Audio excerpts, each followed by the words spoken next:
Daniel Perez has been a member of Talk of the Town for 2.5 years. He became a member in 2013 with the help from his mentors Steve Cohen, Cynthia Wade, and Kathy Reganey. He has gained confidence in speaking in public and speak his mind. Today, Daniel will present his last speech of the Competent Communication Manual, Persuade with Power. In his speech, he will discuss his personal experience with the immigration system and the politics of immigration in the United States.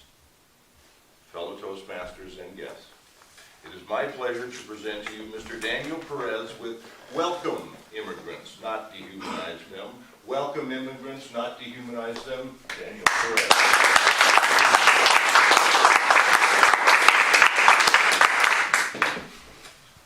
It says something about our country that people around the world are willing to leave their names and leave their families and risk everything to come to America. Their talent and hard work and love of freedom have helped make America the leader in the world. And our generation will ensure that America remains a beacon of liberty and the most hopeful society the world has ever known. George W. Bush, July 27, 2006.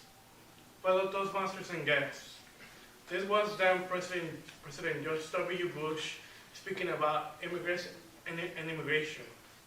Today I'm speaking on behalf of all immigrants, no matter their immigration status in the country, and those who believe that we can make this country better by including others and not excluding others who are different from us. Immigrants are a blessing to the United States.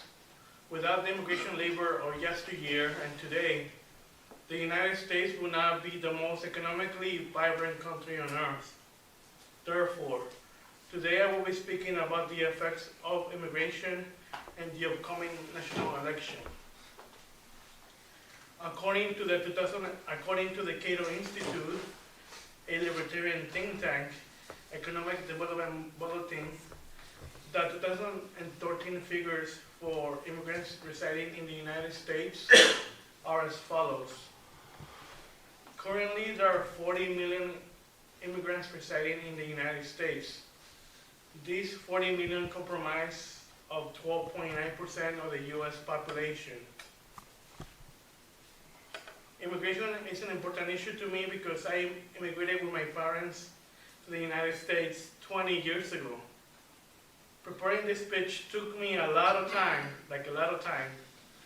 because the topic of immigration is a very personal topic to me to discuss. I want you to know that I am, like you are, disappointed with the both political parties. I believe the Republicans and the Democrats use the topic of immigration in every election cycle to play political football. And they do not care about the lives they are affecting and the problems they are creating by not focusing on and resolving this important issue. In addition, the rhetoric of resentment, hate, and fear is making the issue more difficult to resolve than already is. Therefore, today I'm going to speak about for those who are too afraid to speak in behalf of immigrants and refugees. And you see, I have a little piece of paper over there that states about the SNAP program. The first point that I want to make is that yes, some immigrants use government benefits. Not all of them, but they use government benefits. Well, they survive and learn about the new country and customs. As an example, a government program is called SNAP, or short for Supplemental Nutrition Assistance Programs. In Figure 4, you will see that among low-income adults, 33% are natural-born citizens, 25% are naturalized born citizens, and 29% are non-citizens who received SNAP benefits in 2011.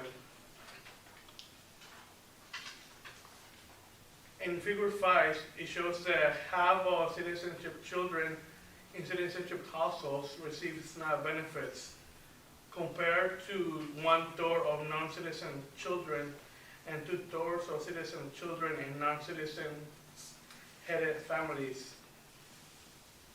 It is very likely that the percentage of non-citizens, immigrants eligible for SNAP, is even lower.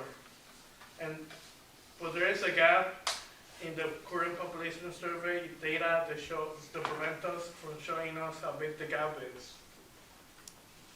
And in figure 5, actually in figure 6, you will see the annual benefit for SNAP household per member, which is about 1/5 lower for non-citizens than the native born adults or citizens children with citizenship parents.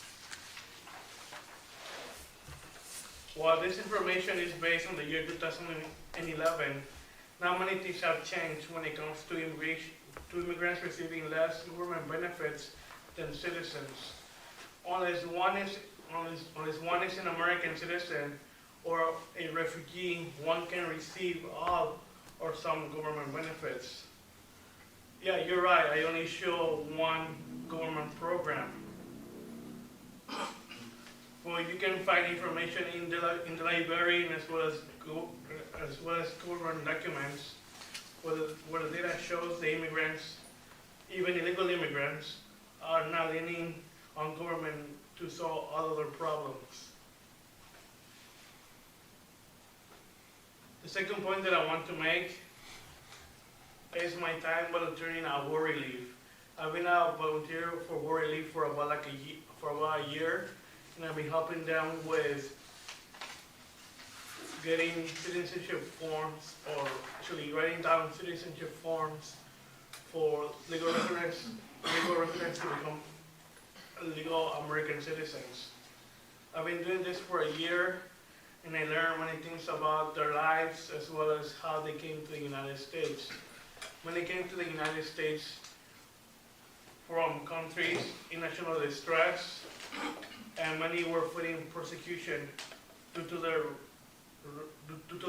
religious background or the tribe they belong to. Working with War Relief has helped me understand that the immigration system is complex. Most Americans believe that when you come to the United States, either you come, like, you cross over the border or you come on a plane, and they don't know what you have to do to get to the United States. It's not easy as people think it is. The United States, even though it is the country that takes 1 million immigrants per year, it still has the most restrictive immigration policy in the world. No wonder we're not succeeding. Also, in the time that I've been a volunteer at War Relief, I have learned how the refugee system works. And here's what I learned. What I learned is before any refugee gets admitted to the United States, they need to go through an extensive interviewing, screening, and security clearance process conducted by the regional refugee coordinators and overseas resettlement support centers. Once they are admitted to the United States as a refugee, it is conditioned upon the individual passing a medical examination and all security checks. Though the refugees need to pay the money out of their own pocket for the travel costs. After 6 months, they have been residing in the United States. And lastly, because everybody likes to work and wants to work, refugees are expected to have a job within 6 months of arrival to the United States. You can find all these facts at immigrationpolicy.org. I also provided more information in my little sheet below. My year at War Relief has been fascinating. I have learned about our refugee system and how our immigration system works. And I am looking forward to learning more. Well, I did not explain more in detail about how our refugee system works. You can learn more about the role of the war relief plays when it comes to helping the refugee population and the immigrant population in the United States. And finally, when do we meet Mexico at the border? They're laughing at us, at our stupidity, and now they're beating us economically. And they're not our friend, believe me. They are killing us economically. The U.S. has become a dumping ground for everyone else's problems. Thank you, it's true. These are the best and the finest. When Mexico sends these people, they're not sending their best. They're not sending you, they're not sending you, they're not sending you.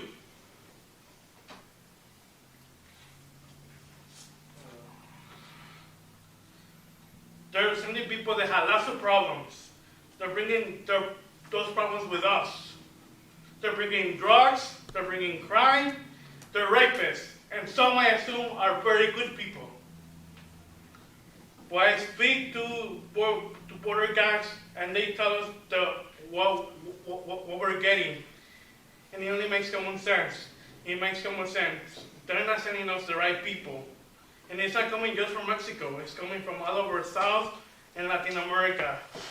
And it's probably coming from the Middle East. But we don't know. This is Donald Trump, the 2016 Republican Party nominee. I mean, how can people who are now only Hispanic want to vote for anyone who thinks like Donald Trump? I mean, right now, if the Republicans wants to be like in the White House, how they can speak that way?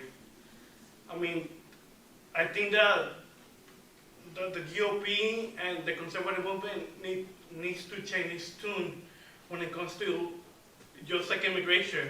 You can believe like all that you want about like your police saying you want to grow the party. The only way to grow the party is by being invited to people. Of course, you are not going to agree with everything that people do or how they live their life.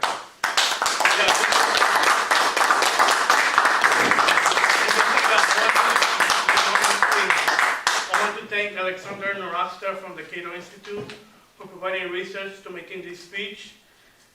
And thank you for War Relief for being a volunteer, and thank you, fellow Toastmasters.